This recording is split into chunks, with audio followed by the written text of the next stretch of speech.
Basic science केमिस्ट्रीच्या लेक्चरमध्ये सर्वांचं मी स्वागत करतोय. विद्यार्थी मित्रांनो, आपण प्रिव्हियस लेक्चरला बघितलं होतं की कशा पद्धतीने वेट करोजन होते. एक पार्ट बनतोय कॅथोड, एक पार्ट बनतोय एनोड, आणि जो पार्ट बनतोय एनोड त्याचं काय होणार आहे, करोजन. ते कसं होणार आहे त्याच्याविषयी डिटेल स्टडी आपण बघणार आहोत आजच्या लेक्चरमध्ये. तुम्हाला मी लास्ट सांगितलं होतं की जे काही वेट करोजन होते ते दोन टाइपने होते. By forming cell, it will form galvanic cell और कॉन्सन्ट्रेशन सेल इज फॉर्म. आता त्यातला गॅल्व्हॅनिक सेल कसा फॉर्म होतो हे तुम्हाला मी सांगितलं होतं की जेव्हा दोन मेटल, आठवतं एक्झाम्पल, एक होता कॉपर, एक होता झिंक. कॉपर आणि झिंक एकमेकांच्या कॉन्टॅक्ट मध्ये आले थ्रू मॉइश्चर और लिक्विड मीडियम. ज्यावेळेस तुमचा कॉपर आणि झिंक थ्रू मॉइश्चर और लिक्विड मीडियम एकमेकांच्या कॉन्टॅक्ट मध्ये येतात त्यावेळेस जो हायर पोझिशनला असतो कॅटायन, त्याचं काय होतंय, ऑक्सिडेशन. तो पार्ट काय बनणार आहे, एनोड. आणि जो लोअर पोझिशनला असतो तो पार्ट काय बनतो तुमचा, कॅथोड. त्याचं काय होतंय, रिडक्शन. आणि विद्यार्थी मित्रांनो, तुम्हाला मी सांगितलंय जो पार्ट तुमचा कॅथोड बनणार आहे तो सेफ असेल, आणि जो पार्ट तुमचा एनोड बनणार आहे त्याचं काय होणार आहे, झीज होणार आहे, करोजन होणार आहे, करोजन. मग आता कॉपर आणि झिंक दोन मेटलचे पीस ज्यावेळेस एकमेकांच्या कॉन्टॅक्ट मध्ये आले त्यावेळेस झिंकची पोझिशन वरती असल्यामुळे त्याचं आलं ऑक्सिडेशन, तो बनला एनोड, आणि त्याचं काय होणार आहे, करोजन होणार आहे. म्हणजेच विद्यार्थी मित्रांनो, तुमचा मेटल तुम्ही स्टोअर करताना याची पण काळजी घेतली पाहिजे की तो कोणाच्या कॉन्टॅक्ट मध्ये येतोय आणि त्याचा काही फरक पडेल का माझ्या मेटलच्या लाईफवरती. समजतंय. गॅल्व्हॅनिक सेल ऍक्शन कधी होते, गॅल्व्हॅनिक सेल फॉर्मेशन कधी होतं, गॅल्व्हॅनिक सेल. विद्यार्थी मित्रांनो, हे जे मी तुम्हाला दिसतंय electrochemical series, it is also called as galvanic series. त्या इलेक्ट्रोकेमिकल सिरीजचं दुसरं नाव पण काय, गॅल्व्हॅनिक सिरीज. त्या गॅल्व्हॅनिक सिरीज पण आपण म्हणतोय. आता या गॅल्व्हॅनिक सिरीज मध्ये जो वरती आहे तो काय बनतोय, एनोड. जो खाली तो बनतो कॅथोड. म्हणजे थोडक्यात या सिरीजवरून तुम्हाला कळतंय की कोणता एनोड बनणार आहे, कोणता कॅथोड बनणार आहे, कोणता करोजन होणार आहे आणि कोणता सेफ असणार आहे. गॅल्व्हॅनिक सिरीज, गॅल्व्हॅनिक सेल नावाचा साम्य बघून घ्या. तुम्हाला कळलं पाहिजे गॅल्व्हॅनिक सेल मध्ये काय असणार आहे, मेटल कसे डिफरंट आहे, इन्व्हायरमेंट कसं आहे, सेम आहे. Metals are different, environment is same, then one part become anode, another part become cathode. A part which become anode will undergo corrosion. मी पुन्हा एक वाक्य बोलतोय, a part which become anode will undergo corrosion. बऱ्याचदा प्रश्न विचारला जातो, आणि एकदा हे कळलं की जो एनोड बनणार आहे त्याचं करोजन होणार आहे, तुम्हाला वेट करोजन हे कन्सेप्ट कळाला, समजून घ्यायचं. आता गॅल्व्हॅनिक सेल कधी फॉर्म होईल, ज्यावेळेस मेटल्स डिफरंट असतील आणि इन्व्हायरमेंट सेम असतील त्यावेळेस गॅल्व्हॅनिक सेल फॉर्मेशन होती. त्याची पोझिशन हाय असेल तो करोजन होईल, त्याची पोझिशन लोअर असेल कशामध्ये, गॅल्व्हॅनिक सिरीज मध्ये किंवा इलेक्ट्रोकेमिकल सिरीज मध्ये. जो हायर असेल तो एनोड, त्याचं होईल ऑक्सिडेशन, त्याचं होणार करोजन. जो लोअरला असेल तो बनणार आहे कॅथोड, तो सेफ असेल त्याचं करोजन होणार नाही. थोडक्यात, by knowing the electrochemical series we come to know how the galvanic cell is formed. तुम्हाला इलेक्ट्रोकेमिकल सिरीज वर कळणार आहे की गॅल्व्हॅनिक सेल फॉर्मेशन कशी होते आणि करोजन कशा पद्धतीने होते by forming a galvanic cell. आता तुम्ही म्हणा सर हे डे टू डे लाईफ मध्ये असं एक्झाम्पल कधी असतं, समजा तुमची अंडरग्राऊंड पाईपलाईन आहे आणि त्या पाईपलाईन मध्ये दोन ठिकाणी दोन पाईप तुम्ही जॉईन केले, दोन पाईप तुम्ही जॉईन केले, पण जॉईन करण्यासाठी तुम्ही तो काही नट वापरलेला आहे, त्या नट साठी तुम्ही कुठलं मेटल वापरले ते पण महत्वाची गोष्ट आहे. समजा मी म्हणतो की एक सरफेस आहे, एक पाईपचा एक तुकडा आहे, हा एक तुकडा आहे, दोन्ही मी जॉईन केले, आणि जॉईन करण्यासाठी मी तो काही जो नट वापरलेला आहे, स्क्रू वापरलेला आहे, तो दुसऱ्या मेटलचा आहे. आणि मग मला याची पण काळजी घ्यावी लागेल की जो मी नट वापरलेला आहे त्याची पोझिशन इलेक्ट्रोकेमिकल सिग्नल कशी, वरती का खाली. शक्यतो काय करायचं काळजी, दोन्ही मेटल तो पाईप आणि जो स्क्रू तुम्ही वापरताय दोन्ही मेटल शक्यतो एकाच इलेमेंटचे असले तर बरं होईल. म्हणजे करोजन होणार नाही, तुमच्या पाईपचं पण नाही आणि तुमच्या जो काही तुम्ही स्क्रू किंवा नट वापरलाय त्याचं पण नाही. मेटल सेम ठेवायचे. मेटल डिपेंड असले तर करोजन होण्याची शक्यता आहे. By forming galvanic cell, galvanic cell formation होऊन करोजन तुमच्या मेटलचं होईल. आता विद्यार्थी मित्रांनो एक गोष्ट लक्षात ठेवा, ऍट द एंड कन्फ्युज करतो मी हा पॉइंट. ज्यावेळेस मी तुम्हाला म्हणेल की गॅल्व्हॅनिक सेल फॉर्मेशन तयार झालेले, when we say that galvanic cell is form, त्यावेळेस डोक्यामध्ये एक फिट ठेवायचं की दोन डिफरंट मेटल आहे आणि इन्व्हायरमेंट कसं आहे, सेम आहे. Metal are different but environment is same. ठीक आहे. आता नेक्स्ट एक्झाम्पल बघूया, नेक्स्ट टाइप बघूया, that is concentration cell which is form due to differential aeration. Concentration cell, समजा एक रिव्हर आहे, नदी आहे किंवा पाण्याची एक तलाव आहे, त्याच्यावरती तुम्ही ब्रिज बांधलाय. ज्यावेळी तुम्ही त्या ब्रिजचं कन्स्ट्रक्शन करता विद्यार्थी मित्रांनो, एक पार्ट असतो ब्रिजच्या खाली जो पाण्यामध्ये असेल आणि निम्मा पार्ट असेल पाण्याच्या वरती. किंवा बऱ्याच अशी कंडिशन येते की कुठेतरी मोटरच्या कॉन्टॅक्ट मध्ये किंवा जमीन मॅप म्हणतात, जमीन घेतलं तुम्ही, एक पोल आहे, जमिनीमध्ये कन्स्ट्रक्शन केल्यामध्ये निम्मा पार्टचा जमीन येते, ती सॉइल कशी वेट आहे, तिथं मॉइश्चर आहे किंवा पाणी जास्त आहे. मग काय होईल विद्यार्थी मित्रांनो, बघा तुमचा एक पोल आहे, त्याचा निम्मा पार्ट पाण्यामध्ये, निम्मा पार्ट पाण्याच्या वरती. आता कंडिशन काय बघा विद्यार्थी मित्रांनो, मेटल थ्रूआउट कसे सेम आहे. तुझा जो काय पोल होता तो पोल एकाच मेटल पासून बनलेला आहे. Throughout metal is same but surrounding to that metal condition is different आहे. म्हणजे निम्मा पार्ट पाण्यात आहे, निम्मा पार्ट हवेत आहे. विद्यार्थी मित्रांनो, जे आपण शिकलो गॅल्व्हॅनिक सेल, त्याच्या एक्झॅक्टली अपोजिट कंडिशन इथे. कशी अपोजिट आहे,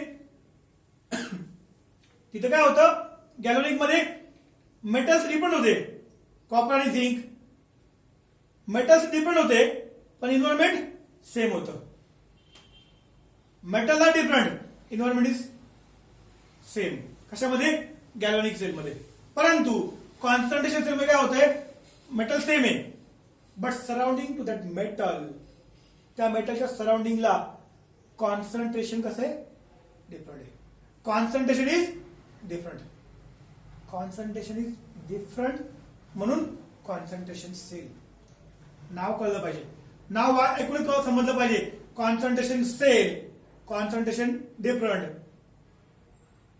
मग आता ज्यावेळेस तुमचं मेटल सेम असेल पण त्या मेटलच्या सराउंडिंगला असलेलं कॉन्सन्ट्रेशन डिफरंट असेल. आता डायग्राम बघा, डायग्राम तुम्हाला दिसतोय एक व्हर्टिकल पोल दाखवलेला आहे, एक पार्ट दाखवला एअर, दुसरा पार्ट दाखवलाय वॉटर. एअर असले म्हणजे काय असणार आहे, एअर, एअर म्हणजे काय असणार आहे, ऑक्सिजनचं प्रमाण जास्त आहे. वॉटर कम्पेअर टू एअर, वॉटरमध्ये ऑक्सिजन प्रमाण कसे कमी असतं, पाण्यामध्ये ऑक्सिजन कमी असणार आहे, हवेपेक्षा कमी. मग आता विद्यार्थी मित्रांनो काय होतं बघा, पूर्ण मेटेरियल आपण तुलना केली, थ्रूआउट मेटल इज सेम. एका पार्टला ऑक्सिजन जास्त, दुसऱ्या पार्टला ऑक्सिजन कमी. There is difference in concentration of oxygen. ऑक्सिजनचं कॉन्सन्ट्रेशन तुमच्या मेटलच्या सराउंडिंगला कसं आहे, डिफरंट आहे. एकाकडे ऑक्सिजन जास्त आहे, दुसरीकडे ऑक्सिजन कमी. मग विद्यार्थी मित्रांनो, जिथं ऑक्सिजन कमी असेल दॅट पार्ट बिकम एनोड, आणि जिथं ऑक्सिजन जास्त असेल दॅट पार्ट बिकम कॅथोड. आणि जो पार्ट एनोड बनतोय त्याचं काय होतंय हे तुम्हाला माहिती. काय होणार आहे, जो पार्ट एनोड बनतोय त्याचा होणार आहे करोजन, झीज होईल, रस्टिंग होणार आहे किंवा साईज कमी होणार आहे, लाईफ कमी होणार आहे त्या पार्टची. जो पार्ट बनणार आहे एनोड त्याचं होणार आहे करोजन. आणि जो पार्ट पाण्यामध्ये जिथं ऑक्सिजनची अवेलेबिलिटी कमी आहे दॅट पार्ट बिकम एनोड, त्या पार्टचं काय होणार आहे करोजन. आणि जो पार्ट हवेमध्ये इन कॉन्टॅक्ट विथ ऑक्सिजन आहे दॅट पार्ट बिकम कॅथोड, त्याचं काय होणार आहे कॅथोड बनणार आहे. That part become a cathode.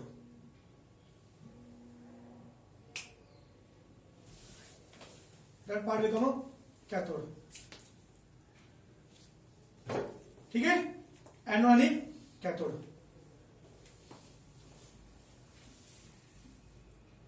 समजतंय. जो पार्ट पानी में होता तो बनला एनोड, जो पार्ट हवेत होता तो बनलाय कॅथोड. मग आता एक काय झालं इथे, तुमच्या मेटलच्या सराउंडिंगला इन्व्हायरमेंट बदलल्यामुळे एक पार्ट बनला एनोड, एक पार्ट बनला कॅथोड, आणि जो पार्ट एनोड बनलाय त्याचं काय झालंय करोजन झालंय.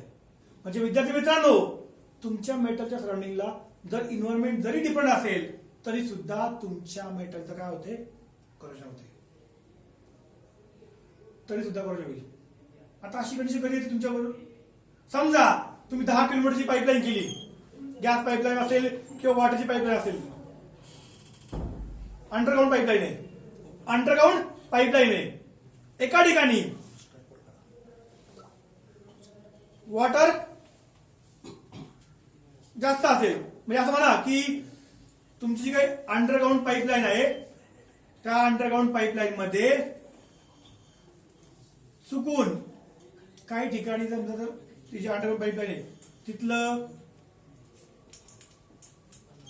सॉइल निघून गेली आणि तो पार्ट ओपन झाला, बरं मग तुमची पाईपलाईन असते अंडरग्राउंड पाईपलाईन, त्या अंडरग्राउंड पाईपलाईन मध्ये काही ठिकाणी पार्ट समजा वरती आला, हवेच्या कॉन्टॅक्ट मिळाला, म्हणजे तिथली माती निघून गेली, सॉइल तिथे रिमूव्ह झाली, तो पार्ट हवेच्या कॉन्टॅक्ट मिळाला, तिथे काय होणार आहे एअरचं कॉन्सन्ट्रेशन वाढणार आहे. दुसरा पार्ट जो जमिनीच्या खाली आहे, पूर्ण पाईप आहे, सपोज हा पूर्ण एक पाईप आहे, हा जो कव्हर दिसतो मला हा अंडरग्राउंड पाईप आहे, हा जो इथला भाग दिसतोय तिथली वॉटर रिमूव्ह झालेली, हा पार्ट एक्सपोज झालाय, ओपन झालेला आहे. मग काय झालं विद्यार्थी मित्रांनो, थ्रू आउट पाईपलाईन सेम होती, इथे काय झालं इकडचा रिमेनिंग पार्ट जो होता that part is below the soil, that part is above the soil, सॉइलच्या वरती आलाय, हा पार्ट सॉइलच्या खाली आलाय. आणि त्याच्यामुळे काय आले, या पार्टला ऑक्सिजनचं कॉन्सन्ट्रेशन जास्त, या पार्टला ऑक्सिजनचं कॉन्सन्ट्रेशन कमी. मग आता काय होईल, इथं ऑक्सिजन कमी, हा काय बनणार आहे एनोड, इथं ऑक्सिजन जास्त, तो काय बनणार आहे कॅथोड. त्याचं काय होईल सेफ, म्हणजे तुमचा हा पार्ट सेफ असेल, म्हणजे काय जमिनीचं पाईपलाईन आहे ती त्याचं करोजन स्टार्ट होणार आहे. कशामुळे इन्व्हायरमेंट डिफरंट झाल्यामुळे. दुसरं एक्झाम्पल तुम्हाला स्टार्टिंग घेतलं बघा, शिप जे जहाज आहे ते पाण्यामध्ये, जर तुमचं शिप असतं जे पाण्यामध्ये असतं ते पूर्णपणे पाण्यात आहे का नाही, तर निम्म पार्ट पाण्यामध्ये असतो, निम्म पार्ट पाण्याच्या वरती असतो. आता विद्यार्थी मित्रांनो, त्या शिपचं मेटल थ्रूआउट कसं आहे, मेटल त्या शिपचं कसं थ्रूआउट सेम आहे, हा पार्ट पाण्यामध्ये, हा पार्ट पाण्याच्या वरती, मग तो पार्ट पाण्यामध्ये त्याचं काय म्हणजे ऑक्सिजन कमी आहे, जो पार्ट पाण्याच्या वरती तिथं ऑक्सिजन कसं असणार आहे जास्त असणार आहे, आणि जिथं ऑक्सिजन जास्त तो पार्ट बनेल कॅथोड, आणि जिथं ऑक्सिजन कमी तो पार्ट काय बनणार आहे एनोड. आता तुम्हाला एकदम डेंजरस गोष्ट आहे की शिपचा जो पार्ट पाण्यामध्ये किंवा तो पार्ट खाली आहे पाण्यामध्ये, तो एनोड बनतोय, त्याचं करोजन होते. मग जर तुमची शिप असेल वरती जर एकदम व्यवस्थित दिसते आणि खाली तुमचा होल पडलेला असेल, चालेल का, होल म्हणून पाण्यात जाऊ शकते आणि मोठा ऍक्सिडेंट होऊ शकतो. कशामुळे करोजनमुळे. तुमच्या मेटलची त्या शिपची लाईफ काय आली, life of ship is decrease reduce due to formation of electrochemical cell due to difference in concentration of oxygen surrounding to that metal. तुमचा शिपचा जो पूर्ण पार्ट होता त्या पार्टच्या एका भागात ऑक्सिजन जास्त होता, एका भागात ऑक्सिजन कमी होता.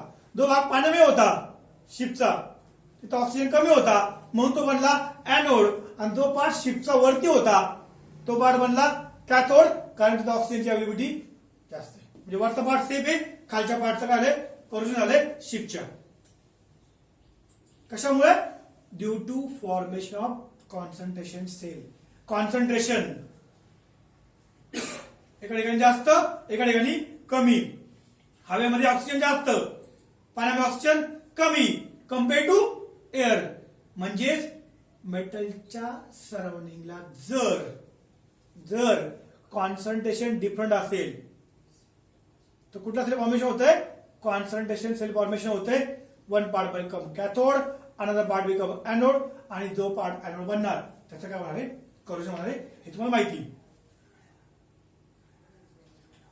म्हणजेच तुमचे दोन मेटल डिपेंड असेल, एन्व्हायरमेंट सेम असेल तर गॅल्व्हॅनिक सेल फॉर्मेशन होईल. पण द मेटल सेम आहे पण एन्व्हायरमेंट डिफरंट आहे तर कॉन्सन्ट्रेशन सेल फॉर्मेशन होईल. एक पार्ट बनेल एनोड, दुसरा पार्ट बनेल cathode. A part which become anode will undergo corrosion. म्हणजेच विद्यार्थी मित्रांनो समजून घ्या, इलेक्ट्रोकेमिकल सेल किंवा वेट करोजन कशा पद्धतीने होते. मेटल डिफरंट असेल तरी सुद्धा होऊ शकतं, मेटल सेम आहे पण एन्व्हायरमेंट डिफरंट आहे तरी सुद्धा करोजन होणार आहे. कॉन्सन्ट्रेशन सेल और डिफरन्शियल सेल फॉर्मेशन कसे होते समजते, फरक समजलाय. आता तुम्हाला कळालंय की कशा पद्धतीने गॅल्व्हॅनिक सेलमध्ये रिएक्शन होते, कशा पद्धतीने कॉन्सन्ट्रेशन सेलमध्ये रिएक्शन होते, आणि गॅल्व्हॅनिक सेल फॉर्मेशन होऊन आणि कॉन्सन्ट्रेशन सेल फॉर्मेशन होऊन कशा पद्धतीने करोजन होते. आता मी शॉर्टली पुन्हा एक पॉइंट रिवाइज करतोय, डिफरन्स कॉन्सन्ट्रेशन सेल आणि गॅल्व्हॅनिक सेल. कॉन्सन्ट्रेशन सेल आणि गॅल्व्हॅनिक सेल मी डिफरन्स सांगतोय. गॅल्व्हॅनिक सेल मेटल्स डिफरंट, इथं मेटल्स सेम. इन्व्हायरमेंट गॅल्व्हॅनिक मध्ये कशी सेम होती, कॉन्सन्ट्रेशन सेल मध्ये मेटल सेम होतं, इन्व्हायरमेंट डिफरंट होते. आणि गॅल्व्हॅनिक सेल मध्ये काय होईल, depending on the position of metal in electrochemical series, one part become cathode, another part become anode. A part which become a anode will undergo corrosion. इथे galvanic cell मध्ये जो part oxygen कमी आहे तो बनणार आहे एनोड, त्याचं काय होईल, करोजन. परत समजलाय. Metal different, environment same, galvanic cell formation होईल आणि करोजन होणार. परंतु मेटल सेम आहे आणि इन्व्हायरमेंट डिफरंट आहे, कॉन्सन्ट्रेशन सेल फॉर्मेशन होईल आणि करोजन तुमचं होणार आहे मेटलचं. समजलंय. कॉन्सन्ट्रेशन सेल आणि गॅल्व्हॅनिक सेल परत समजलं सर्वांना, कुठली अडचण आहे, ठीक आहे. आता आपण बघूयात नेक्स्ट पार्ट कडे.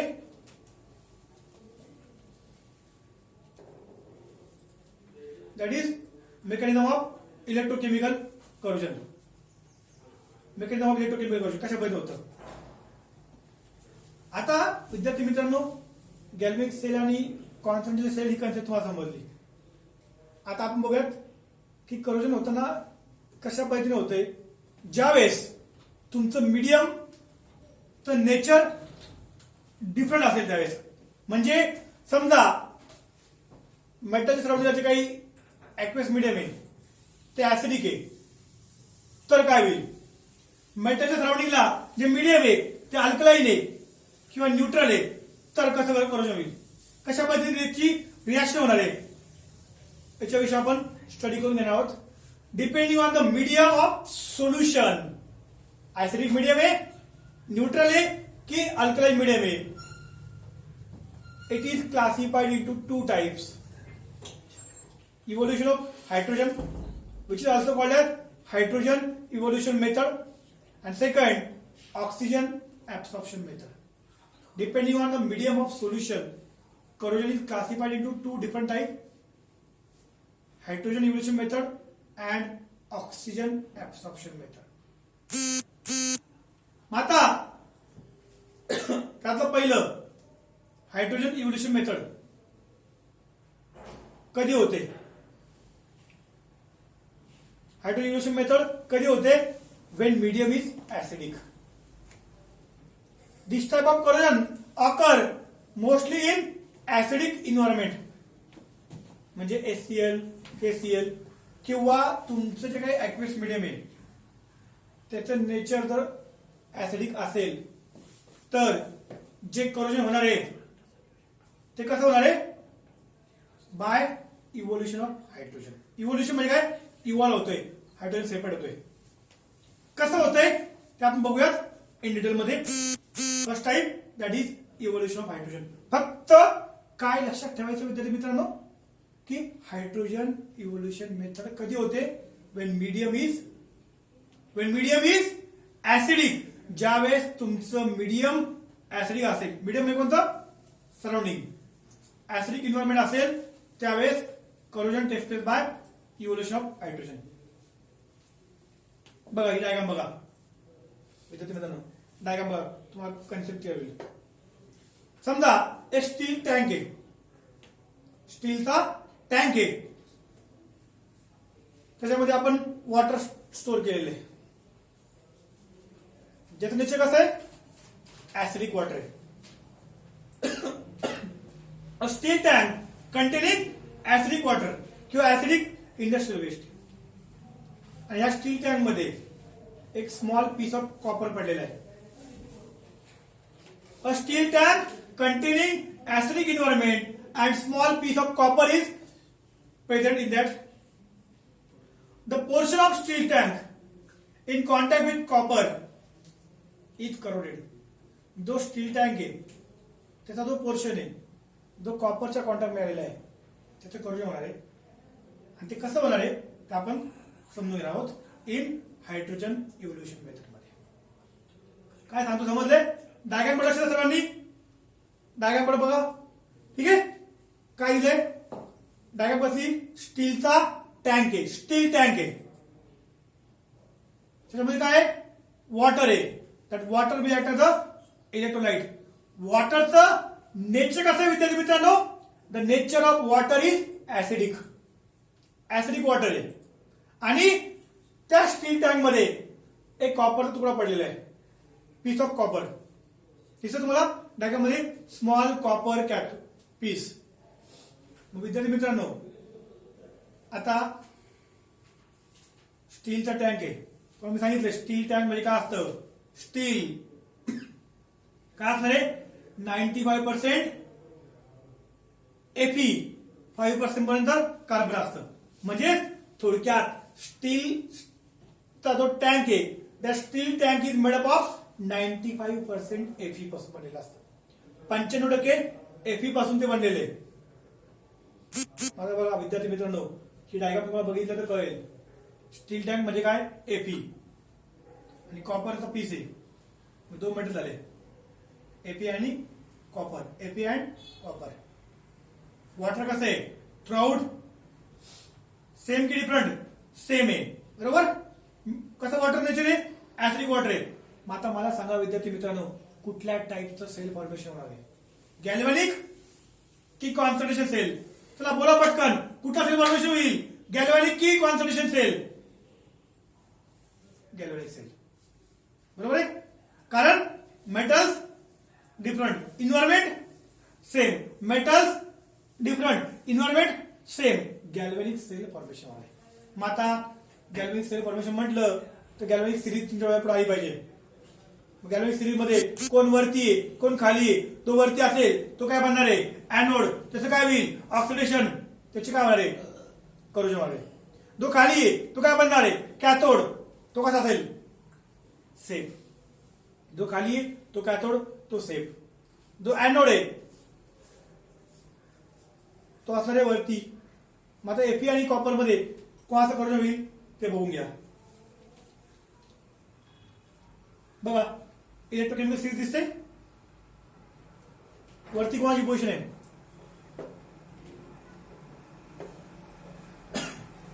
वरती कोण आहे? Fe की कॉपर आहे? Fe. Fe हायर पोझिशनला आहे. Fe ची पोझिशन वरती आहे. म्हणजे त्याचं काय होईल? तो बनेल एनोड. एनोड बनणार, त्याचा होणार आहे ऑक्सिडेशन. कॉपर कुठे कम्पेअर टू एफई लोअर पोझिशनला आहे. कॉपरचं काय होणार आहे रिडक्शन, तो बनणार आहे कॅथोड. मग आपला जो स्टील टँक होता त्या स्टील टँक मधला एपीची पोझिशन वरती असल्यामुळे एपी बनला तुमचा एनोड. एवढा मोठा एनोड आहे, पूर्ण स्टील टँक आहे तुमचा एनोड आहे आणि कॉपर पीस कॅथोड आहे.